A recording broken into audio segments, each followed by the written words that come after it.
বৈষম্য বিরোধী আন্দোলনের সময় পোশাক শ্রমিক রুবেল হত্যা মামলায় ৭১ টেলিভিশনের সাবেক বার্তা প্রধান শাকিল আহমেদ ও সাবেক প্রধান প্রতিবেদক উপস্থাপক ফারজানা রূপা দ্বিতীয় দফায় ৫ দিনের রিমান্ড মঞ্জুর করেছেন আদালত। সোমবার তাদের ১০ দিনের রিমান্ডে নিতে আবেদন করে পুলিশ।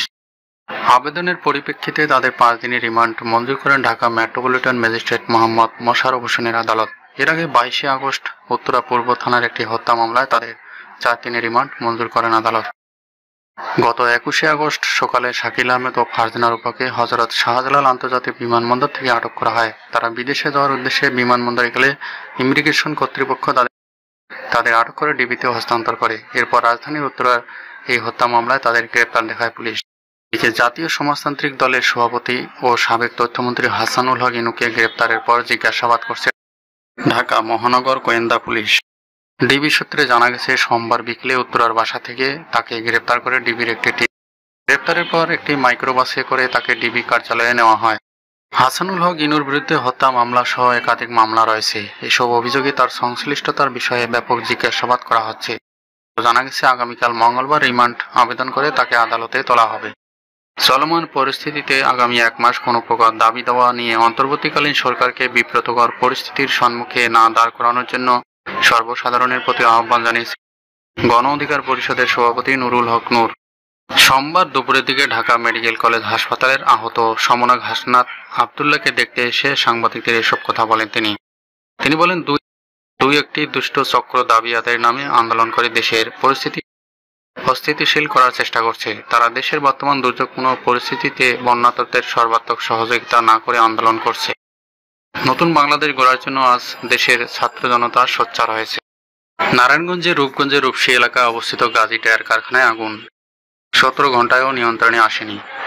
তবে আগুনের ঘটনায় স্বজনদের দাবির ভিত্তিতে নিখোঁজের তালিকা করছে ফায়ার সার্ভিস। রোববার রাত 10:30টার দিকে লাগা আগুনে এখনো দাউ দাউ করে পুড়ছে কারখানাটি। জানা যায়, Dhaka Phulbaria fire station, Demra, Kashpur, Adamjee EPZ ও কাঞ্চন ফায়ার স্টেশন থেকে যোগ দেয় ১২টি ইউনিট। এছাড়া ভবনটির ভেতরে ৩০০ থেকে ৪০০-র মতো লোক আটকা পড়ে আছেন বলে স্থানীয় লোকজন দাবি করছেন। তারা জানান, রোববার বিকেল ৩টার দিকে প্রায় ১,০০০ থেকে ১২০০-র মতো লোক লুটপাটের জন্য গাজী টায়ারে ঢুকে ভাঙচুর করতে থাকেন। এরপর রাত 10টার দিকে লুটপাটের সময় আগুনের সূত্রপাত হয়। সন্ত্রাস বিরোধী মামলায় গ্রেপ্তার আনসারুল্লাহ বাংলা টিমের প্রধান মুফতি জসিমউদ্দিন রহমানী জামিনে মুক্তি পেয়েছেন। সোমবার দুপুর 12:15টার দিকে কাশিমপুর হাই সিকিউরিটি কেন্দ্রীয় কারাগার থেকে ছাড়া পান তিনি। মুফতি জসিমউদ্দিন রহমানী বরগুনা সদর থানার খাজুরতলা গ্রামের নূর মোহাম্মদের ছেলে। কাশিমপুর হাই সিকিউরিটি কেন্দ্রীয় কারাগারের জেলার মোহাম্মদ লুৎফর রহমান বিষয়টি নিশ্চিত করেছেন। ভারতের বিহার ও ঝাড়খণ্ডে বন্যার জেরে ফারাক্কা ব্যারেজের ১০৯টি গেট খুলে দিয়েছে ভারত। আজ সোমবার গেট খুলে দেওয়া হয়। এতে একদিনে বাংলাদেশ কি পরিমাণ পানি ঢুকবে তা জানানো হয়েছে। ভারত জানিয়েছে, ফারাক্কা ব্যারেজের ১০৯টি গেট খুলে দেওয়ায় একদিনে বাংলাদেশে ঢুকবে ১১ লাখ কিউসেক পানি। বাঁধ খুলে দেওয়ায় বন্যার আশঙ্কা তৈরি হয়েছে পশ্চিমবঙ্গের মুর্শিদাবাদ সহ বাংলাদেশও। বন্যা পরিস্থিতি ও পাহাড়ি ঢলের বিষয়ে আগে থেকে বাংলাদেশকে তথ্য দেওয়া হচ্ছে বলে ভারতের পক্ষ থেকে দাবি করা হয়েছে। ঢাকা বিশ্ববিদ্যালয়ের নতুন উপাচার্য হিসেবে নিয়োগ পেয়েছেন অধ্যাপক ডক্টর নিয়াজ আহমেদ খান। তিনি ঢাকা বিশ্ববিদ্যালয়ের ৩০তম উপাচার্য হিসেবে নিয়োগপ্রাপ্ত হলেন। সোমবার বিশ্ববিদ্যালয়ের আচার্য ও রাষ্ট্রপতি মোহাম্মদ শাহাবুদ্দিন তাকে নিয়োগ দেন।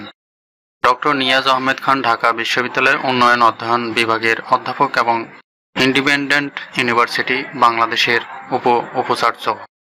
অধ্যাপক Niaz University of Oxford, University of Wales, Swansea, Asian Institute of টেকনোলজিতে উচ্চ শিক্ষা গ্রহণ ও গবেষণা করে দীর্ঘদিন ধরে বাংলাদেশ, থাইল্যান্ড ও যুক্তরাজ্যে একাডেমিক ও কার্যকরী ডেভেলপমেন্ট ম্যানেজমেন্টের উন্নয়নে অবদান রাখছেন।